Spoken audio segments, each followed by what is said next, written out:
How to edit body shape in Snapseed. So first, just simply open up your Snapseed app, and once you're here, you just simply need to select a picture that you want.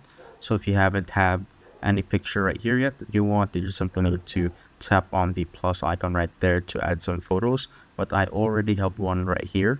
It's just this one. And once you're here, what you want to do is just simply tap on the tools option, then find the perspective feature, which is this one, just under the retouch and transform section. So tap on that. What you want to do now is just simply tilt the perspective just like that. So first is right, then tap on the check mark icon here on the bottom right to save the changes. Then just simply repeat the process. So let's go left this time, then click on check. We'll do it again, and another one, and another one right here. So just simply repeat the process until you're satisfied with what you have. And once you're done, it should be good to go. And this is what it looks like before, and this is after. And that is how you basically edit your body shape in Snapseed.